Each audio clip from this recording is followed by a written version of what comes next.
Hello दोस्तों, चलते हैं अतरंगी सफ़र पर। हमारे ड्रामा की स्टार्ट में हमें एक कपल दिखाते हैं जो साथ में बहुत मस्ती कर रहे थे और इंजॉय कर रहे थे। यहीं से सपने से बाहर आती है हमारी फीमेल लीड, जिसका नाम है बीबी। अब उनकी क्या स्टोरी है ये हम ड्रामा में आगे जानेंगे। यहाँ कार में बीबी के साथ उसकी सिस्टर बैम और उनकी मॉम होती है, जो कि उन्हें बताती है कि पहले हम कैफ़े में थोड़ा रेस्ट करेंगे, फिर ग्रैंड माँ के पास जाएंगे। जिसके बाद बेबी अपने पास कार में एक पोस्टर देखती है।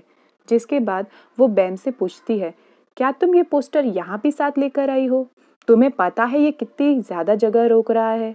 जिसके बाद बैम का पारा हाई हो जाता है, क्योंकि बैम लू के पीछे पागल होती है और बताती है कि ये मेरा बॉयफ्रेंड है, सो ये मेरे साथ ही रहेगा। तब बेबी मुंह बनाते हुए कहती है, बॉयफ्रेंड? और वो भी तुम्हारा? क्या तुमने उससे पहले पूछा था? जिस पर बैम कहती है, मुझे लू से पूछने की क्या जरूरत है, वो तो हर रात मेरे सपनों में आता है और वो सिर्फ मेरा है। जिस पर बेबी कहती है, ये लड़की पागल हो गई है। जिसके बाद उसकी मॉम दोनों को चुप कराते हुए कहती है, तुम दोनों बस करो और चलो चलकर कुछ खा लेते हैं।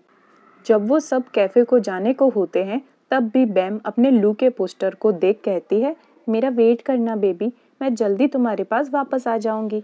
और फ्लाइंग किस देने लगती है, जो देख बेबी अपना सर पकड़ लेती है। फिर दिखाते हैं कि बैम फोन में न्यूज़ में देखती है कि बैंकॉक के आसपास बाढ़ आई हुई है, जिस वजह से सबको सेफ प्लेस पर शिफ्ट कर रहे हैं। और वो ये बात मॉम को भी बताती है, जिसे देखकर वो कहती है, तभी तो मैं तुम्हें तुम्हारी ग्रैंड माँ के पास भेज रही हूँ।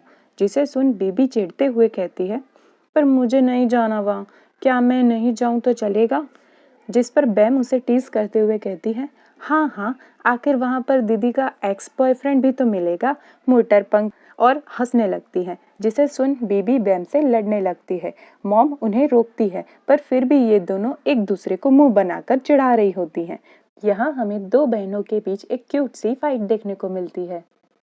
फिर ये सब ग्रैंड माँ के घर को निकलते हैं, जहाँ ग्रैंड माँ के घर पहुँचते ही कार की आवाज से ग्रैंड माँ खुश होकर घर के बाहर आ जाती हैं और अपनी दोनों पोतियों को गले से लगा लेती हैं और बहुत सारा प्यार करती हैं। जिसके बाद उनकी मॉम ग्रैंड माँ को थैंक यू कहती हैं और काम की वजह से न्यूजीलैंड चली जाती हैं।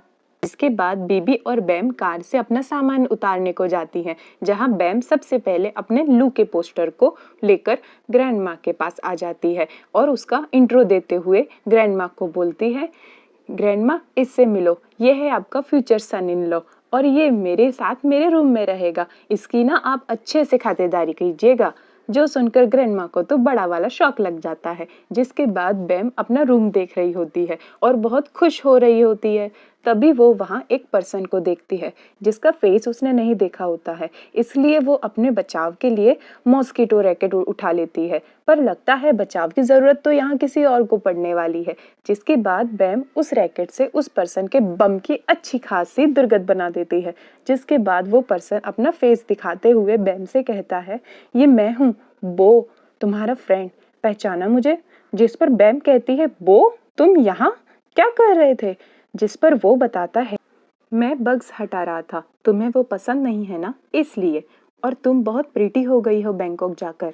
जो सुन बैम ऑकवर्ड हो जाती है और उससे कहती है, हाँ हाँ ठीक है, अब हो गया ना, फिर जाओ यहाँ से। बो के जाने के बाद वो बैम बहुत खुश होने लगती है और शर्माने लग जाती है। जिसके बाद सीन शिफ्ट होता है बीबी पर। बीबी अपने रूम को देखकर कहती है, यहाँ अब तक कुछ नहीं बदला है, आज भी सब कुछ पहले जैसा है। जिसके बाद वो किसी को वीडियो कॉल लगाती है, जो होता है बीबी का करंट बॉयफ्रेंड, जिससे बीबी बत्ती सी दिखा दिखाकर बात कर रही होती है। जिसके बाद सीन शिफ्ट होता है रात को, जहाँ बैम तो डिसीज रखकर भाग रही होती है। ग्रैंडमा भी बैम को आराम करने को कहती हैं और वो डिशेज वॉश कर देंगी कहती हैं। जिसके बाद वहाँ बीबी आ जाती है और बैम को ग्रैंडमा की हेल्प करने को कहती है, पर बैम भाग जाती है और फिर बीबी ग्रैंडमा से कहती है कि डिशेज मैं वॉश कर देती हूँ।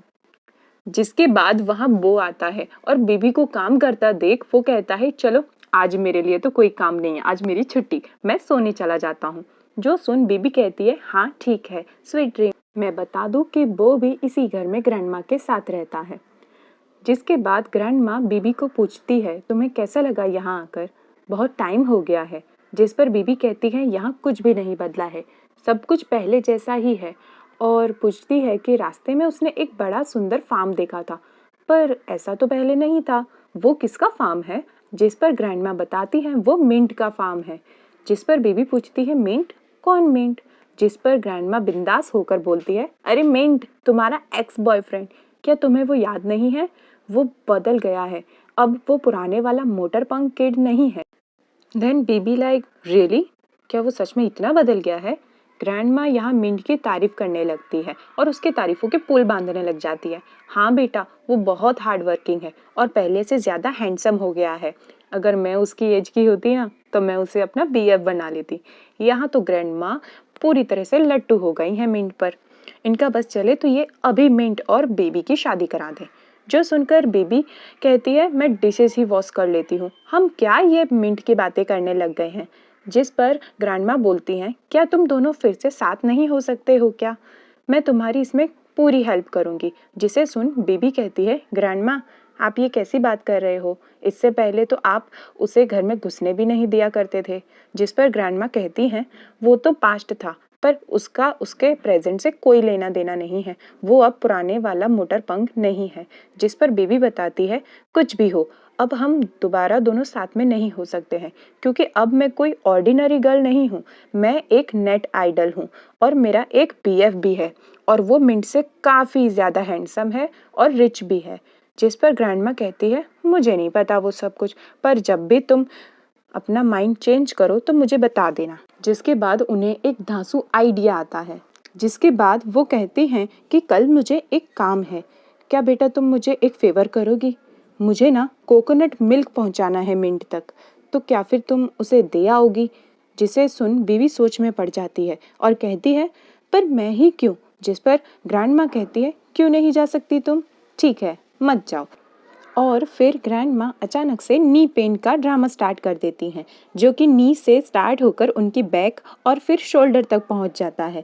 जिसके बाद वो कहती हैं, हाय अब मैं क्या करूं? ये बूढ़ी जान कितना काम करे। मेरी पोती तो देखो, मेरा कोई कहा नहीं मान रही है। मुझको ही जाना पड़ेगा अब तो। जिस पर हमारी भोली भाली बीबी मान जाती है। ये सुनकर ग्रैंडमा खुश हो जाती हैं और कहती हैं कि वाह वाह, मेरी पोती कितनी अच्छी है, ग्रैंडमा की सारी बात मानती है। और ये कर कर उसकी बड़ाइयाँ करने लग जाती हैं और फिर किचन से नाचते कूदते चली जाती हैं। जो देख बीबी लाइक, ये क्या चमत्कार हुआ? अभी तो इनके नी में पेन था और अब सडनली ये नाचने कूदने लग गई हैं। और यही सोचकर शॉक हो जाती है। नेक्स्ट डे बीबी ग्रैंडमा का कोकोनट मिल्क लेकर मिंट को देने के लिए फार्म में ढूंढने लगती है और तभी उसे वहां फार्म में एक पर्सन काम करता दिखाते हैं, जिससे वो हेल्प लेती है और उससे मिंट के बारे में पूछती है। लेकिन एक दो बार पूछने के बाद भी वो पर्सन कोई रिएक्शन ही नहीं देता है, मतलब फुल टू इग्नोर कर देता है। जिसके बाद बीबी उसे फार्म एंट्रेंस के बारे में पूछती है, जिससे वो पर्सन आगे से आने को इशारा करता है। जो देख बीबी सोचती है, अरे बाप रे, अभी और इतना चलना पड़ेगा। और वो वहीं से वायर्स के बीच में से आने लगती है, पर वहीं वो फंस जाती है, जिसकी वजह से वो उस दूसरे पर्सन से हेल्प मांगती है। तब वो पर्सन उसके पास आता है और मुंह बनाकर कहता है, तुम हमेशा मुसीबतों को क्यों बुला लेती हो? जो सुनकर बीवी उसे पहचान लेती है कि अरे ये तो मिंट है, और उसे देखने की कोशिश करती है और उसे देखती ही रह जाती है और सोचती है, क्या ये सच में मिंट है? इतना हॉट, गुड लुकिंग, ये इतना कैसे बदल गया? तभी उसे ताड़ते हुए देख मिंट उसे पूछता है कि अगर मन भर गया हो तो मैं मदद करूं? जिसके बाद बेबी लाइक, क्या? कौन ताड़ रहा है तुम्हें? कुछ भी बकवास मत करो और मेरी हेल्प करो यहाँ से निकलने में। जिसके बाद मिंट उसकी हेल्प करने को आगे आता है, जिसके बाद इनकी एक बहुत ही ऑकवर्ड सी सिचुएशन बन जाती है, जिस पर बेबी सोचते हुए कहती है, हे भगवान, ये कहाँ फंसा दिया, ये कैसी सिचुएशन है और किसके साथ फंसा दिया। नेक्स्ट वीडियोस के लिए मेरा वेट कीजिएगा और मेरी वीडियोस को बहुत सारा प्यार दीजिएगा। Thanks for watching.